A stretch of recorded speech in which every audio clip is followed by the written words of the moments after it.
Today is Thursday, March 31st, and welcome to the 8:30 show. I'm KJ, and every Thursday night you'll find me here at 8:30 on YouTube at Metro Conservative Media. Please subscribe and hit the thumbs up. At the same time, I'm also live on Facebook at the Metro Conservative Media Facebook page. Please like our page and join the conversation by commenting on this video.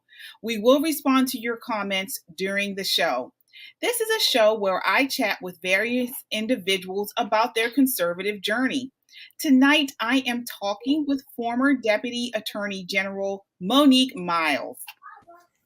How are you tonight, Monique? Hi, KJ. I'm good. How are you doing? I am well. I'm blessed. I'm so happy today is today. So I'm doing well. Thank you. Amen. We're all blessed. Yes, indeed. All right. So, again, I'm excited to talk with you tonight. I start out each show with a random question and answer segment just so the audience can get to know you a little bit better.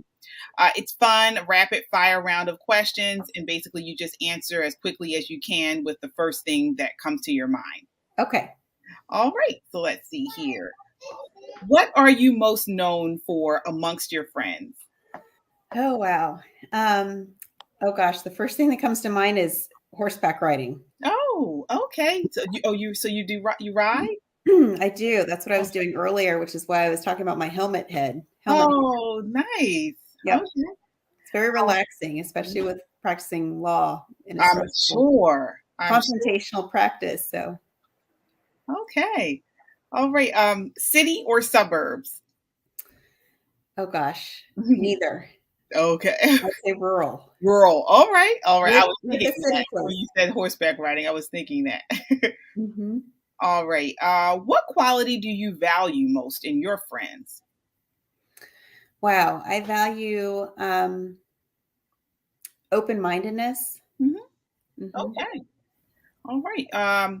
This is a political one. Which would you choose? Send weapons and material to Ukraine or have America stay out of it?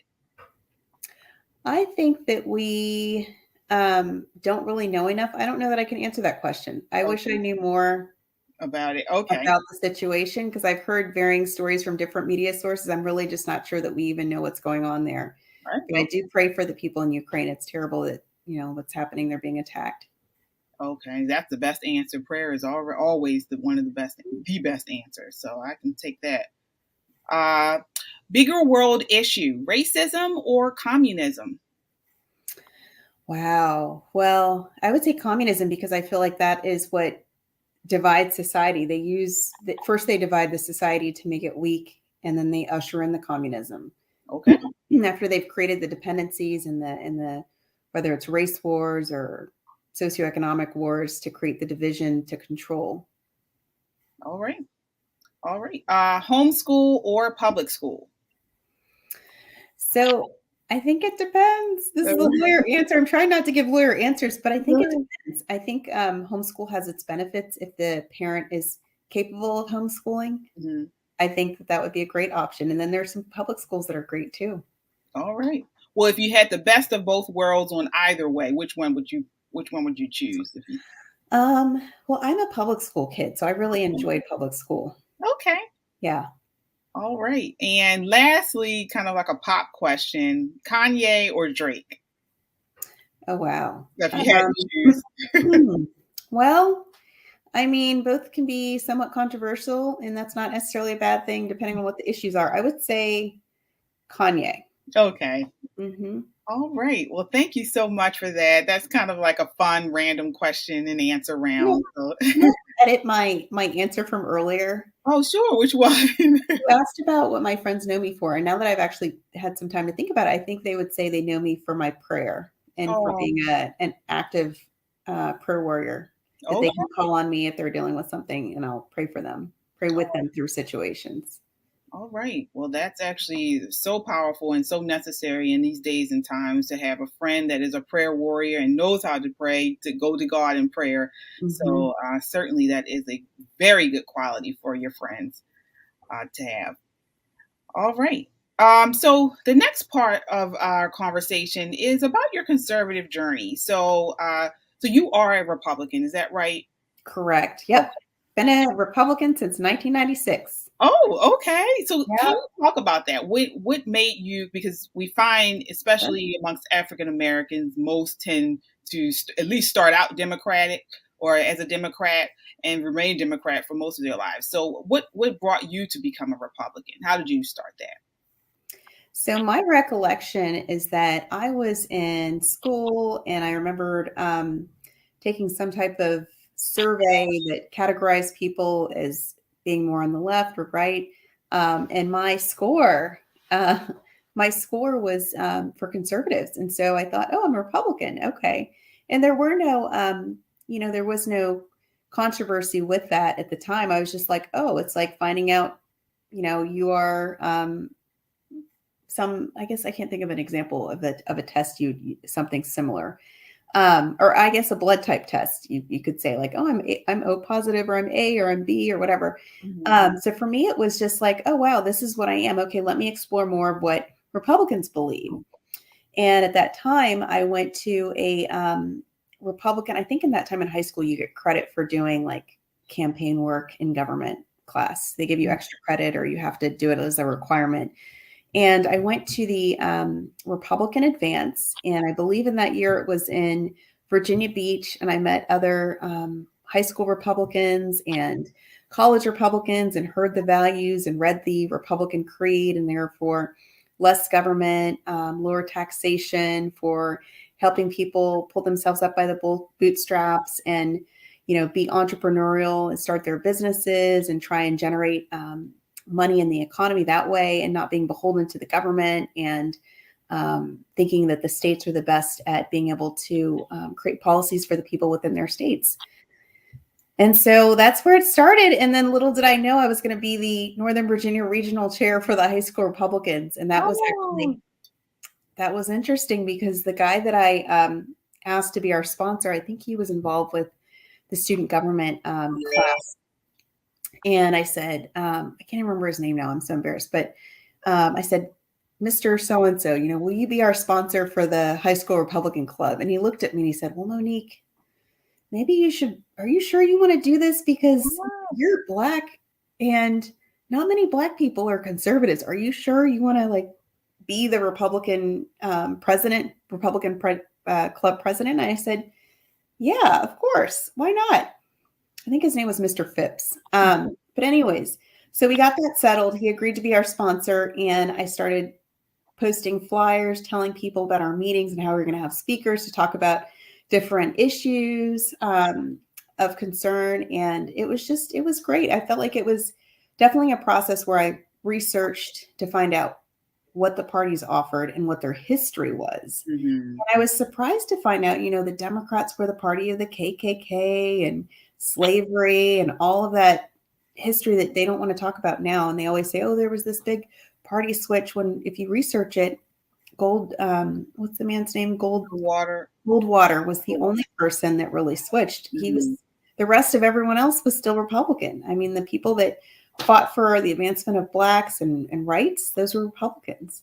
Yeah. And so I wish more people thought of this, but that was high school. And then college, I went to UVA, University of Virginia in Charlottesville, and got involved with the College Republican Club there, was the vice chair, and was able to go to the Republican convention in Philadelphia, met more Black conservatives, which was so affirming and amazing because, growing up and you see, you go to Black church or wherever, you just assume everyone is going to be a Democrat because they kind of make you feel like it's inculcated in the culture.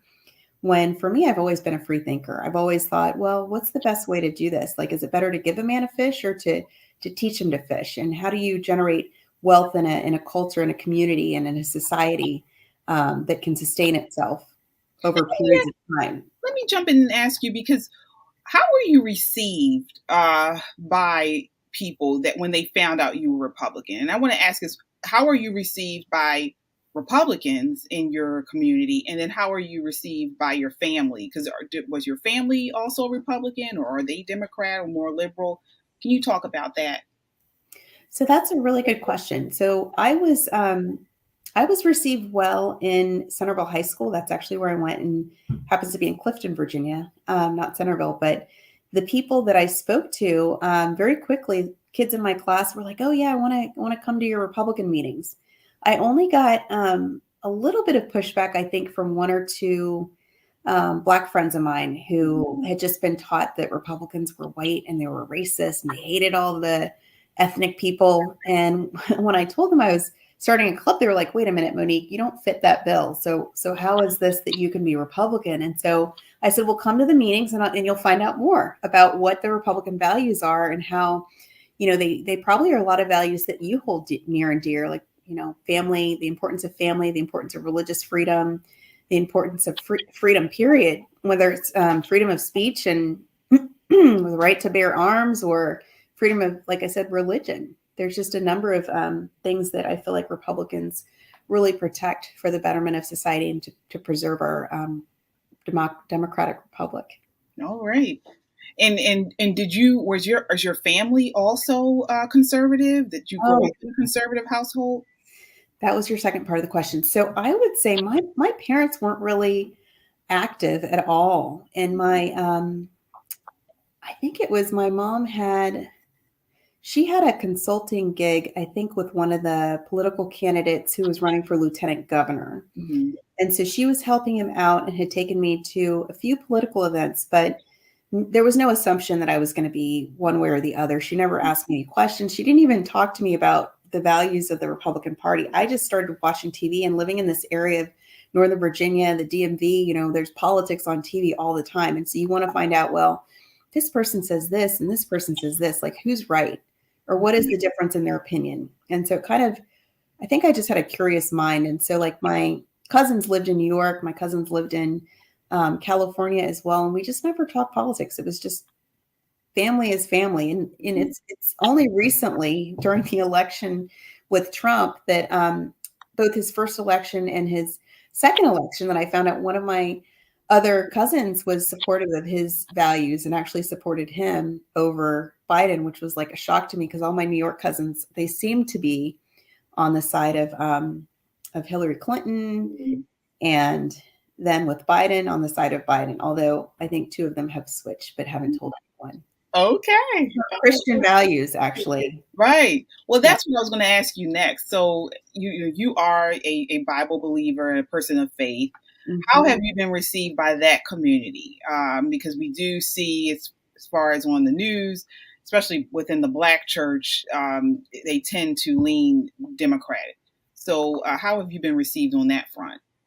So I actually ran for city council in 2015 and was able to speak with the local church. I don't think I spoke at the church because that would be in violation of their tax exempt status. But I was able to speak with some of the members at this luncheon they had, and it was very warm and welcoming. People were just asking questions about my policy issues with the city of Alexandria, like what would I do differently if I were elected to council?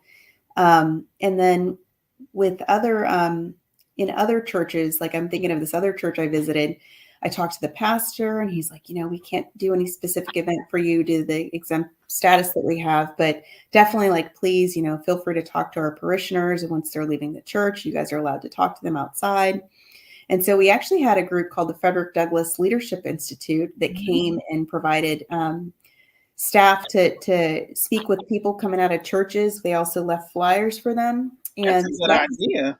It was a bunch of Black people coming to the Black churches talking about conservative candidates. It was pretty amazing. I think we shocked a lot of people. They probably thought we were Democrats, like rooting for Democrats, but yeah. Okay. Now I want to kind of switch pages a little bit and talk about exactly what you've been doing recently. So I know you were the former Deputy Attorney General. Can you talk about what happened there as far as why you left why you're no longer with the office? We do know it had something to do with the January 6th riot. So can you talk about that, please? Sure. So I'll start out by saying that I attended the January 6th rally on the Ellipse. Mm-hmm. And it was an amazing event. There are people in our state legislature now, as well as some educators that attended and government employees that attended.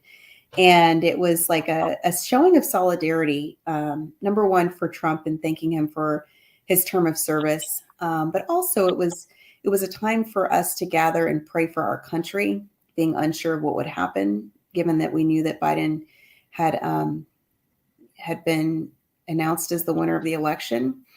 And there was singing of songs or inspirational speakers. It would be like, the thing that really kind of is annoying to me is that people didn't get to see the snapshot that I saw of all the peaceful protest and people that were there on the Ellipse, praying, singing, passing a unity flag. They had this American flag that was being floated across the crowd.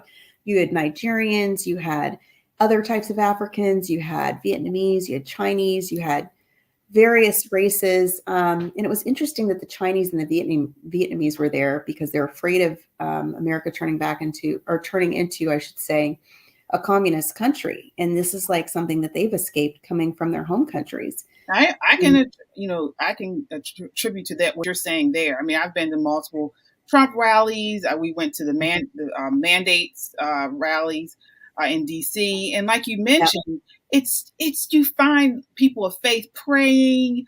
It's positive.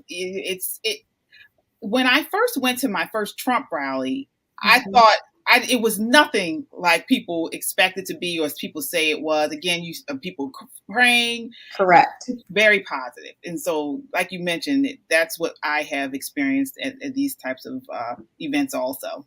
But you would never know that given the way the media has publicized it, right? That they're all white supremacist people there. And, that narrative is just such a false narrative that needs to be debunked once and for all. But going back to the question you asked me, a friend that I was with, her husband was in Intel, and he told us, do not go to the Capitol. We heard that there's BLM and Antifa that are going to be doing something. And we, for your safety, you guys should probably leave. And so we actually left the Ellipse early, and we were driving back, and I just was like, you know what, and the other thing I wanted to say is the rally at the Ellipse was also about election integrity. And I think that's a huge question mark in a lot of people's heads about our last election in 2020 was there any cheating in the election that led to Biden's win? And, that was a question that Hillary Clinton had asked. Even the governor of Georgia, or not governor, what's her name? Stacey Abrams, who ran for governor, said that there was cheating in the election, which they debunked and said, no, there was no cheating. And even Al Gore had questioned that. But why is it that people, who are Trump supporters, we get labeled as conspiracy theorists when, it's a healthy part of democracy is being able to question the tenets and whether the elections are being held fairly. So I posted something on Facebook about Donald Trump winning a second term. And apparently that was posted in this smear piece article that was written by a Washington Post journalist to try and knock me out at the knees, be discouraging, probably to try and get me fired from my job as Deputy Attorney General in Richmond. And so that was one of the articles, or one of the screenshots he had captured. Another one was the actual screenshot of what I posted as the events of January 6th were developing. And so first I posted something about the Patriots storming the Capitol, and then I had revised it based on the new developing information about BLM and Antifa storming the Capitol, and then I'd revised it to something about the Sorosian Democrat intimidation tactics and how the Patriots are peaceful and BLM and Antifa are not, and essentially what my thoughts were. And just to quickly, just side note, for me, a patriot is not a white supremacist. A patriot is the group of people I saw at the rally, multicultural, multi-economic status, just people who care about our country, who love our country, who want to defend its democratic tenets in the sense of free speech, the Constitution, keeping that upheld so that we don't slide into something that we can't reverse, like Marxism, communism, socialism. So really what kind of shocked me about the Washington Post piece was that it was a smear piece, number one, and it was researched for 2 or 3 weeks because a friend had sent me a text saying, "Hey, Monique, this journalist reached out to me and I'm not sure what it's about. I'm not going to call him back because I'm a government attorney, so I don't want to get involved, but just FYI. So this was 2 or 3 weeks prior to them emailing me the morning of and basically saying, hey, I'm doing this article. We need you to comment by 1:00. So it was really a hit piece. Wow. And I call it that because they don't want Black female conservatives getting any publicity. They don't want us doing good things. They want to take us out before we can continue our good work. And that's one thing I did get feedback on is, during my time at the AG's office, I got lots of positive feedback about the great job I was doing. And even in the termination meeting where I had shared with the executive team staff what what the journalist had said in his phone message to me, because at that point I hadn't seen the email that he'd sent me. I said, this journalist is doing this hit piece on me. It's a smear attack. It's related to January 6th and the election. And I think we need to come up with a statement against it. And so they processed it. This is the Chief Deputy Attorney General, who is my boss, and his name was Chuck Slint.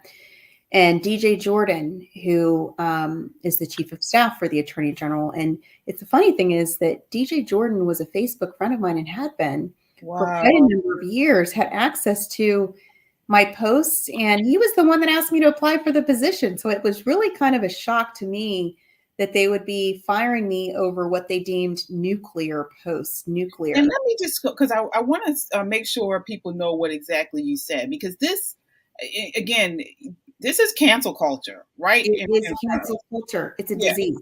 Yep. And so one post I have here, you said, newsflash, patriots have stormed the Capitol. No surprise. The deep state has awoken the sleeping giant. Patriots are not taking this lying down. We are awake, ready, and will fight for our rights by any means necessary. So what is that the post that they are saying is an issue, or they're saying that post and the other one I mentioned about the election, they're saying that I was calling for an insurrection and sedition. But if you look at the definition of insurrection, there was no armed insurrection. There was no insurrection, period. Nobody was charged with insurrection. No. And so this is all just media spin and trying to take my words out of context. So you'll notice that I also had revised my comments as I was learning more information.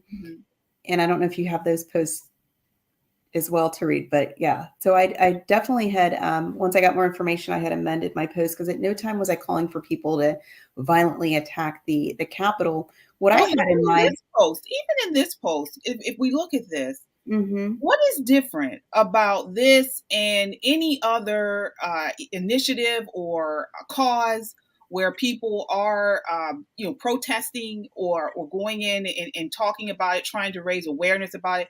I don't see what the issue is with even this post. And I agree with you, but here's the thing. It's a dissenting view from a Black female conservative. They don't want any Black female conservative claiming to be a patriot or even supporting patriots. They want to spin it as, oh, patriots are white supremacists. No, we're not. Patriots look like me. Patriots look like you. And it's something that we need to be, and they're trying to shut down any kind of dissenting views. And that was their purpose, was the ad hominem attack of what I had posted. Because in all honesty, what I was thinking about was, we wouldn't have even progressed through the civil rights era had people not done by any means necessary sit-ins, going to talk to their legislators, writing letters, et cetera. There's a number of ways that people can fight. There's people that fight via letter writing campaigns. There's people that fight, through sit-ins, through silent protests, the Mahatma Gandhi style. And there's people that face water hoses and dogs at the tyranny of the government. And so this is, our country has a history of freedom of speech, and as well as, protesting.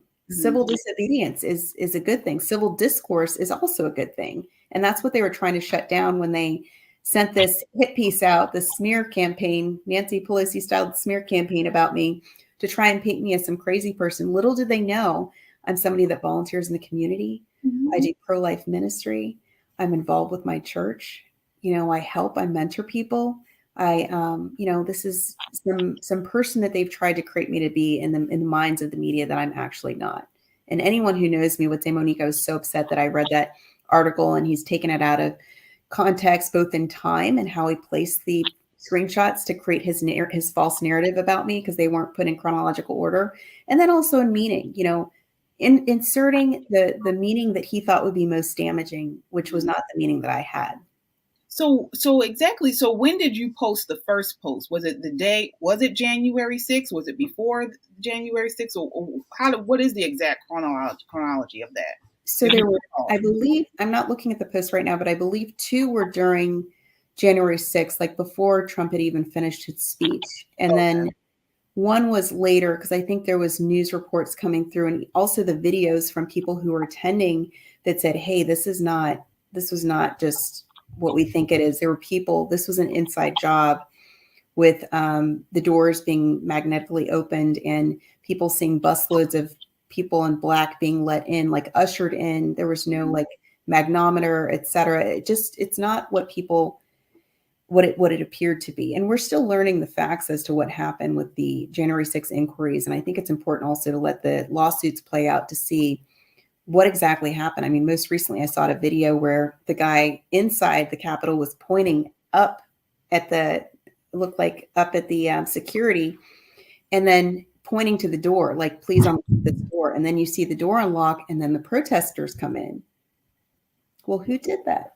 Mm-hmm. How do we know it's just Trump supporters? I think it's unfair to label it without having full information. And so for me, I knew that there were well-meaning people who went, and maybe there were crazy people that went that were doing things they shouldn't have done, like breaking property and stealing things. I don't condone that at all. And we know that the majority of people, I mean, there were thousands of people there. Thousands, hundreds of thousands, maybe. Hundreds of thousands, right. And we don't even hear about the majority of the people that were there were very peaceful, who did not actually go into the Capitol. All we're hearing about is a handful of people who went inside. And we, like you mentioned, we still don't know. There's a lot of inconsistencies as far as who, if they were let in, how they got inside. Who they were, right? If they were truly, Trump supporters, like they said. But I think the number I saw was that they said it was 160. But then when you look at everyone who was at the rally itself, I think it was somebody had said it was 100,000 people at the rally. So just like what you said, this very, very, very small percentage. And then you think about what happened in the summer with all the looting and rioting and people protesting, and even with people protesting on the steps of the Capitol when Kavanaugh and Amy Barrett Coney were getting impaneled. And did anyone get charged with trespassing for protesting on the steps during those times? No. And so if they did, they were let go. They were let go. They may have been arrested and let go. But even because they have video, they do show the video of people inside the Capitol. You have the guy with the big dress on, right? Yeah. Where he was on top of the podium and things like that. But they weren't. They weren't very aggressive. Even you had a security guard who came in, though, as far as the video that I saw, and they're talking to him. They're just, saying. I think somebody was starting to get a little loud, and some of the other protesters said, "Hey, calm down. Don't do this or that." They were going through little mailings and things, but it was nothing, where this seemed to be people were in some type of fear or aggressive. Armed, trying to take over the government. No, the people at the rally, they wanted the 10-day emergency audit. That was my understanding. And that's what I wanted, was a 10-day emergency audit prior to the certification. So I think it's very funny, KJ, we see this as, we don't know all the facts here. There's might have been some funny business going on. And I think that as Americans, we have the right to question what went on at the Capitol. Right, exactly. And so what are your thoughts on that? I mean, do you believe that the election was stolen, after 2 years later, or do you not?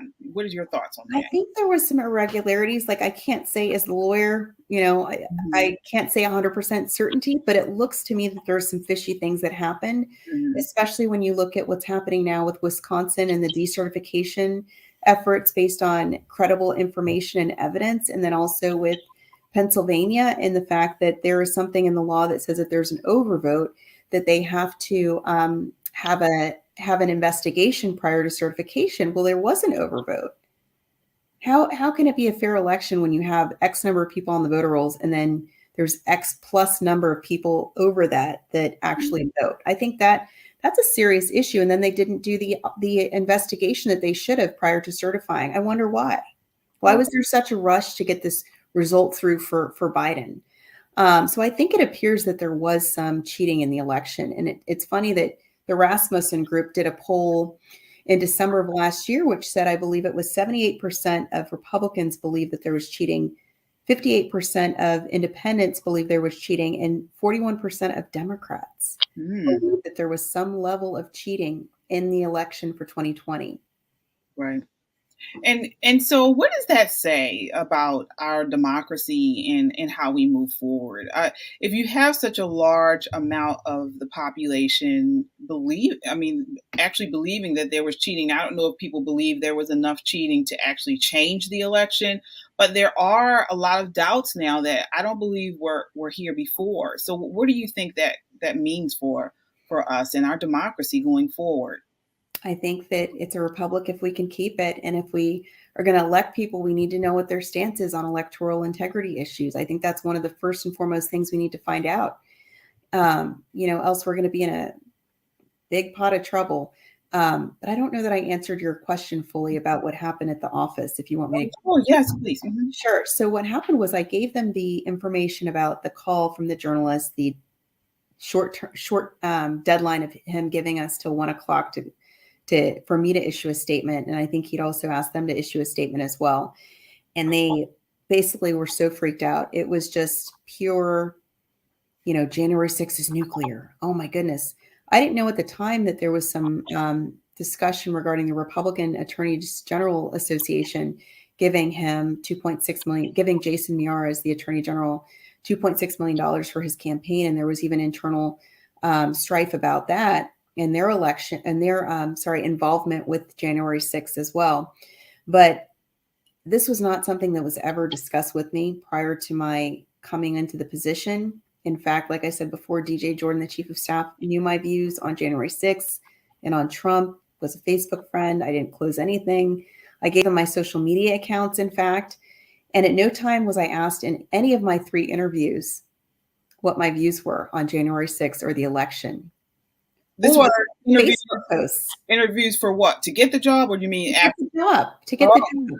Yeah, these were the initial interviews. So once they fired me based on their fear of this being too controversial, they said, Monique, this is heartbreaking. You're doing such a great job. Your staff really like you, but this is just a really nuclear issue. It's too controversial. We have to, for the good of the office, for the good of Jason, we have to let you go. And I said, I don't think that's the right response. I think that's kowtowing to an entity that isn't your friend, the Washington Post, namely.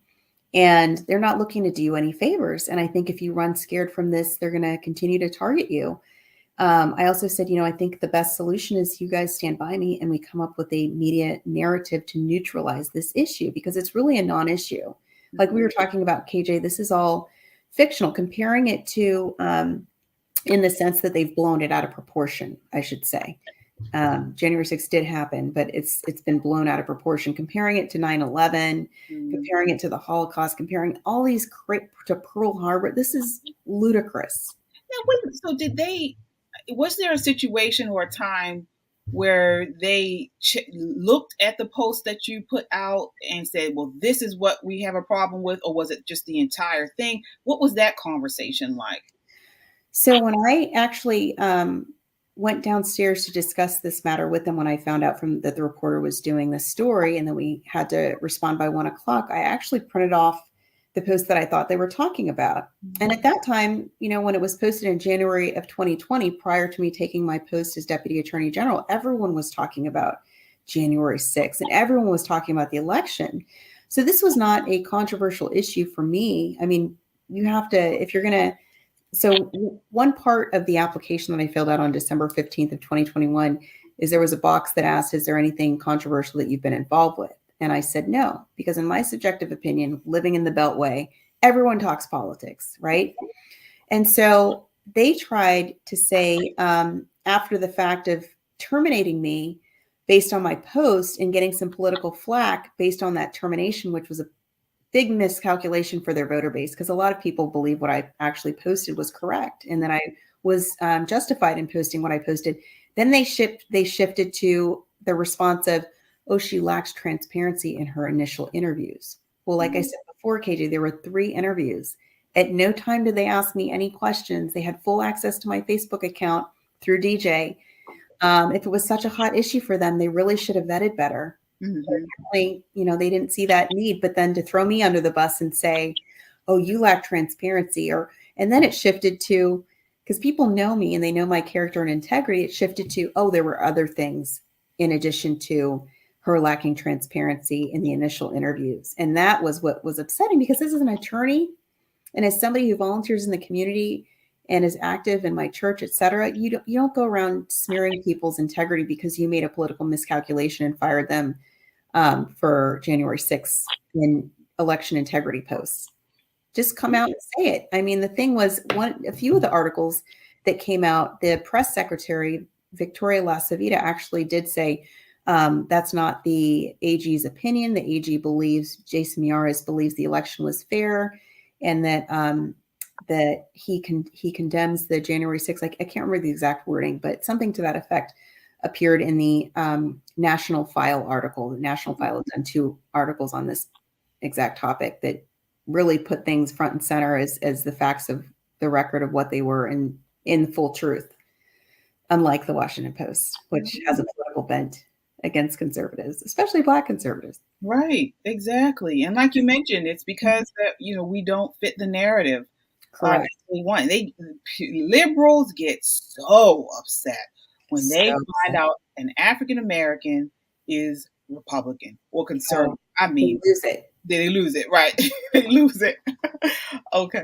And one question I have is, because I know you said that you were open with your social media. So did they actually? Because a lot of jobs they ask for your social media information. So did they actually do that, or you just assumed they were going through your social media? So they did ask me for my social media, and I gave them my social media handles. And okay. Nothing came up in the interviews. And then, what was really upsetting also was in the most recent discussions I've had with somebody that's representing them, is that they now are claiming that I lack transparency in the initial onboarding, or not the initial, I lack transparency in the onboarding process. So that was on January 18th of this year. They're now claiming that in this room full of, I forget how many staff were onboarded, 20 people, that I lack transparency. And I'm like, wait a minute here. There were no questions asked of me. This was like us learning how to log into our computer system, how to access emails, I even asked one of the girls there that was at onboarding with me. I said, did you hear them asking me any questions about onboarding, or not onboarding, about the January 6th or the election? And she's like, absolutely not. And so when were you hired then? So you were hired when?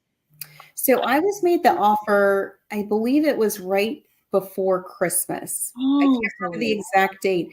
I actually applied on the 15th and had 3 interviews within that time frame, and then got the offer and fasted and prayed for a few days and took it on and said, you know what, I'm moving to Richmond. I'm going to go do the Lord's work in Richmond and try and help the people of the Commonwealth. And so your hire date then was before January 6th or after January 6th? So my hire date, I got hired in 2021. January 6th was in 2020. Okay. So my hiring was a whole entire year afterwards. So, so they could have seen all of, if they, right. I see. That's my thought. And even just the is it a controversial? Do you have anything controversial? Well, what is controversial? Like, to me, it could be, you're talking about drilling or not drilling. What would be, I can't even think of an example, like, slaughtering children. That's a controversial issue to me, right? But and you're working for a Republican. Exactly. So it was, the onus is on them. If you've given them your social media handles and things, you told them what it was, the onus is on them to look through and say, oh, this is, and question you about it once they do that. Correct. It was controversial, but it sounds to me that it became controversial once the Washington Post started poking at them and then they felt like, they felt like it was controversial. Right. Yes. Okay. And they recruited me. Let's not forget that. I was happily practicing at my law firm doing civil rights law, fighting for people, the underserved, and also corporations that wanted to do things the right way. I think this May will be 9 years in practice, but I've had my firm since 2013, happily practicing, fighting for people in the community to try and, get justice and to do things, set up their businesses properly. And I didn't want to leave my job. DJ Jordan texted me and tried to get me at least a few times until finally I said, you know what, DJ, okay, let's have a call. So then he called me and he said, this is what it would be. And, this is why I think you'd be great for this position, et cetera. This is the Facebook friend that sat in the meetings with me when they were saying, this is such a heartbreaking issue. Wow. It's January 6th. This is a total, sorry, that's my puppy. This is a total surprise for us. And Charlie, no. Come here, Charlie. That's me. That's not the door. He's trying to be my guard dog. Oh. So that was the issue. They really made much ado about nothing in the sense of me. I mean, I shouldn't use that term. They lacked transparency in how they handled my firing, right? First they said and like you mentioned, the firing, because when you go online and on these news reports, it's all saying you resign. So is that still, are they still saying that as of today? There was this, they do not say that anymore, actually, because that very day that I saw them publish that I had resigned, I instantly, or not instantly, I think it was once I'd seen it, which was a few hours after it had published, I said, DJ, why is this saying that I resigned? I didn't resign. You guys told me that you wanted me to resign, and then you told me I could go home and process because it was a lot of information, and that I could come back the next day and get my stuff from the office. And so the interesting thing, KJ, is that they tried to get me to leave the office by 1:00, which was the arbitrary deadline set by the Washington Post, which I thought was bonkers that they would kowtow that much and placate the liberal media that much to do that. But, at no time did I resign. At no time did I submit any resignation letter or even verbally say, and I corrected DJ in the email. I was like, where's this coming from? No response from him. I have the text chain. No response. He's like, well, we thought you would resign because, you because you left and you handed over your computer, and they asked me to turn in my computer and my ID. I was not given a choice. And being an employment lawyer, I'm very familiar with how these things happen. You can't just take the employer's property with you. So of course I left that on the desk, and, I came back and got my, my frames and some of my personal property. I think it was the following Monday. Yeah. Cause I had gone out of town, but, yeah, it was just handled really poorly. And I think, especially when you're dealing with an employment lawyer and a civil rights lawyer that knows her rights, and, I'm not going to resign under the shadow of me doing something wrong when so many people like us have questioned the election and have questioned what happened in January 6th. And there's nothing wrong with doing that. We shouldn't be made to feel like we're calling for our government to be blown up, or for people to do bad things and hurt people, because that's exactly the opposite of what I intended. I think we need our freedoms to protect and secure safety in society. Yeah. Well, so do you have any standing to file a lawsuit against them or anything like that? Is that anything that can happen? On advice of counsel, I can't speak on those topics. Oh, okay. Can't speak on those topics exactly, but yeah. Okay. Pursuing my options. Absolutely. Well, that's good to hear. Well, again, I mean, just in this situation, I wish you all the best and pray that, justice is served and that you are vindicated. I mean, Thank you. Like you said, I mean, it's sad to see when, especially Republicans, as you mentioned, kowtow to this liberal media and cancel culture. Correct. And every time they do something like this, we lose ground. That's exactly right. That's exactly right. We need backbones. We need politicians that have backbones, that are willing to stand up, just like the Democrats do, I mean, look at the last regime we had with 2 people in blackface, 1 person with these multiple sexual assault allegations. How many of them resigned? No. Or how many of them, got impeached or whatever the process would have been? Right. No, they served their full terms. And there's other examples, so many exampmples. Absolutely. The Democrats sticking together. They always do. I mean, I can look at just examples with the squad, with Ilhan Omar. And I mean, they've said outrageous things online and in person, and nothing happens. And they continue to support them.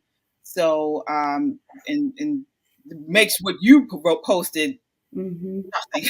So yeah, I agree with you.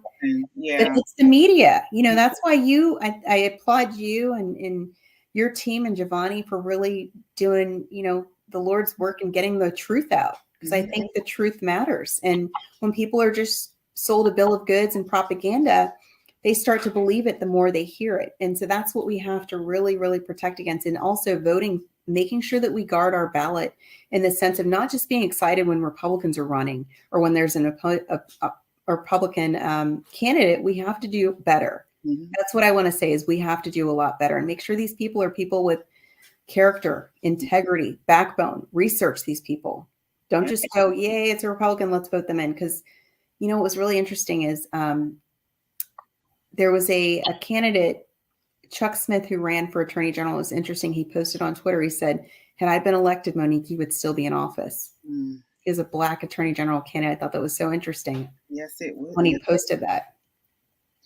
Well, like you mentioned, there are people that are here searching and for the truth and not kowtowing to this cancel culture. And as you mentioned, we do have to do our research. We have to do our research on these people. Before I let you go, I can't let you go without asking your opinion on the social justice attorneys that we have seen, these DAs that we've seen all across the country, just from you being an attorney. What are your thoughts on that? We here in Baltimore have Marilyn Mosby, who is a social justice attorney. She stopped prosecuting crimes such as prostitution, some drugs use and drug selling and things like that. What are your thoughts on this? We have in New York, San Diego, LA, these social justice attorneys. What are your thoughts on this? Are you talking about the Soros funded attorneys that got put into office because they got funded by Soros, who has a vendetta and are trying to create upheaval in our societies? Yes. And so here's the thing.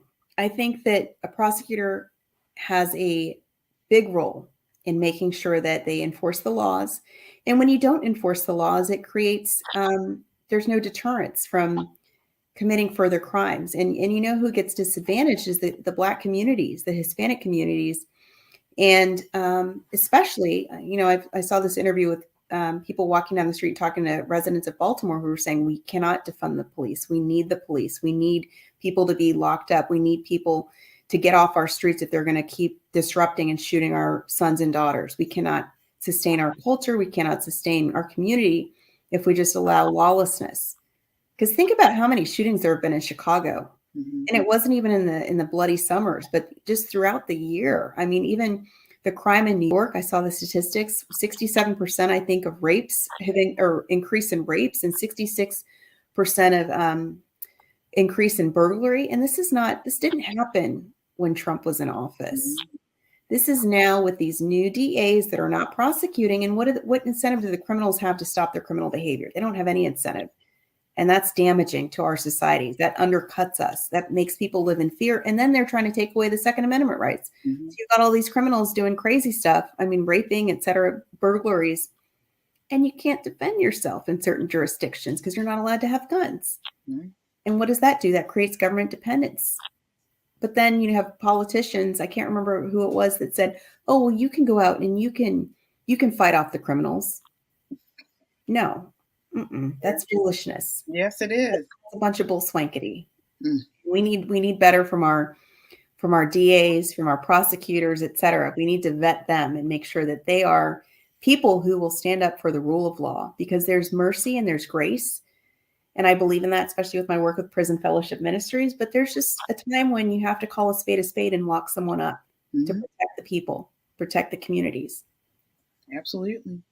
Well, Monique, is there any chance you would move to Baltimore and run for in this election for state's attorney here in Baltimore City? Because we need someone like you. We need you. Oh my gosh.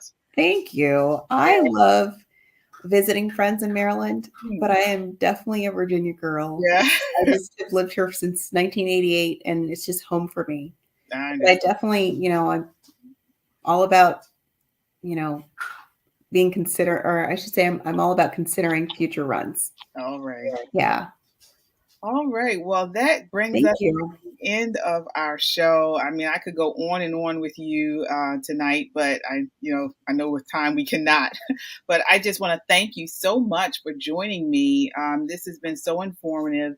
And again, you have my prayers for you and what's going on with your situation there. I do wish you well with that situation.